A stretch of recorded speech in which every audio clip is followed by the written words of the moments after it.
दशक पाचवा, समास चौथा, बहुधा उपदेश निरूपण. श्री गुरुभ्यो नमः. आता सर्वत्र प्रचलित असणाऱ्या अनेक प्रकारच्या उपदेशांचे लक्षण सांगत आहोत. ऐका. ही उपदेशांची लक्षणे खूप असली तरी त्यातील काहीच सांगत आहोत. बहुतेक सर्वजण मंत्रांचा उपदेश करतात, काही जण नाम मंत्र सांगतात, काही जण ओंकाराचा जप करवितात.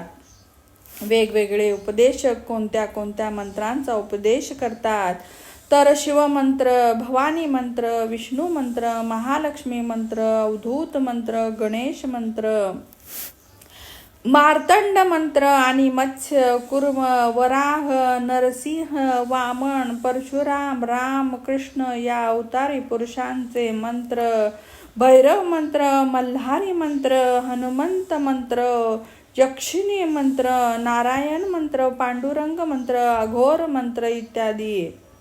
याशिवाय शेष मंत्र, गरुड मंत्र, वायू मंत्र, झोटिंग मंत्र इत्यादी मंत्रही सांगतात. हे सर्व किती म्हणून सांगावे. अजूनही बाळा मंत्र, बगुळा मंत्र, काली मंत्र, कंकाळी मंत्र, बटुक मंत्र इत्यादी शक्तीचे अनेक मंत्रही आहेत. जितके देव देवता तितके वेगवेगळे स्वतंत्र मंत्र आहेत. तेथील काही सुलभ, काही प्रयासाचे, काही विचित्र शब्दरचनेचे आणि काही खेचर, दारुण आदी सबीज असतात. तसं पाहिलं तर जगातील देवांचा हिशेब करणे कोणाला शक्य आहे काय? जितके देवदेवता तितके मंत्र आहेत. ते किती म्हणून सांगावे. सारांश, एकापेक्षा एक जास्त परिणामकारक असंख्य मंत्रोच्चारांची माळच आहे. मायेची विचित्र लीला जाणणे दुस्तरच. कारण काही मंत्राने भूत सोडून जातात, काही मंत्राने आजार नाहीसा होतो आणि काही मंत्राने थंडी ताप बरा होतो, साप विंचू यांचे विष उतरते. अशा प्रकारचे अनेक मंत्रांचा कानात उपदेश करून त्या मंत्रांचा जप, ध्यान, यंत्रांची पूजा इत्यादी विधानपूर्वक सांगतात. एक शिव म्हणायला सांगतात तर एक हरिहर म्हणतात. एक विठ्ठल विठ्ठल नामाचा उपदेश करतात तर एक कृष्ण कृष्ण, एक विष्णू विष्णू तर एक नारायण नारायण असा उपदेश करतात. एक अच्युत अच्युत असे तर एक अनंत अनंत असे, तर एक दत्त दत्त म्हणत जावे असे सांगतात. एक राम राम तर एक ओम ओम असे म्हणायला सांगतात. एक श्रीकृष्णाच्या अनेक नावाचे स्मरण करावे असे सांगतात. एक गुरु गुरु तर एक परमेश्वर म्हणा असे सांगतात. एक गणेशाचे स्मरण करीत जावे असे म्हणतात. एक शामराज, गरुड ध्वज तर एक अधोक्षज म्हणत राहावे असे सांगतात. एक देव देव म्हणायला सांगतात तर एक केशव केशव म्हणवितात. एक भार्गव भार्गव असे तर एक विश्वनाथ विश्वनाथा म्हणा असे म्हणतात. एक मल्हारी मल्हारी असे म्हणतात आणि एक तुकाई तुकाई असा जप करवितात. असे हे पाहिजे तेवढे वाढविता येते. तात्पर्य, सर्वजण शिवशक्तीच्या अनेक नामांपैकी आपल्याला जे आवडेल त्याचा उपदेश करतात. एक खेचरी, भूचरी, चाचरी, अघोचरी अशा 4 मुद्रा सांगतात. दुसरे एक सर्व प्रकारची आसने शिकवतात. एक विचित्र दृश्य दाखवितात तर आणखी एक अनाहत नाद ऐका म्हणतात. आणि एक पिंड ज्ञानी गुरु शरीरातील तत्वांचे वर्णन करतात. एक कर्म मार्ग तर दुसरे उपासना मार्ग तर तिसरे आधारादी चक्रांना भेदणारा अष्टांग योग सांगतात. एक तप साधन करण्यास सांगतात तर एक अजपाच्या विधानाचे विवरण करतात. एक तत्वज्ञानी जगातील तत्वांचे विस्ताराने वर्णन करतात तर एक सगुणाचा निर्धार करतात तर एक निर्गुणाचे प्रतिपादन करतात. एक तीर्थाटन करीत फिरावे असे उपदेश करतात तर एक वेदातील महावाक्य सांगून त्याचा जप करण्यास सांगतात.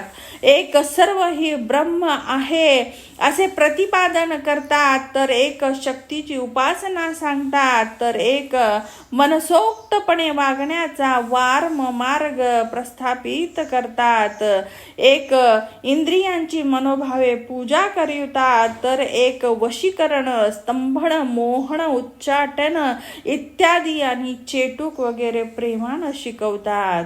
अशी बहुविध उपदेशांची स्थिती आहे. असे ते असंख्य उपदेश किती म्हणून सांगावे. आता हे येथेच थांबवित आहोत. वर नमूद केल्याप्रमाणे अनेक प्रकारचे उपदेश असले तरीही ज्ञानाशिवाय ते निरर्थक आहेत. याविषयी भगवंताचे वचन असे आहे, नाना शास्त्रम पठे लोके नाना दैवत पूजनम आत्मज्ञानम विना पार्थ सर्व कर्म निरर्थकम. हे अर्जुन, लोकांनी विविध शास्त्रांचा अभ्यास केला, अनेक देवांची पूजा केली, तरीही आत्मज्ञानाशिवाय ती सर्व कर्मे व्यर्थ आहेत. तरीही ज्ञाना इतके पवित्र श्रेष्ठ दुसरे काही नाही. शैव शाक्ता गमाद्या ये अन्येच वहमोतः अपभ्रंश समस्तेपि जीवानां भ्रांत चेतसाम. शैवागम, शक्तागम वगैरे आणि अनेक मत वगैरे स्पष्ट ज्ञानोपदेश नसल्यामुळे आधीच भ्रांती मूलक जीवांना आडमार्गच होय. नहि ज्ञानेन सदृशम पवित्रमिदं उत्तमम. ज्ञाना इतके पवित्र श्रेष्ठ दुसरे काही नाही.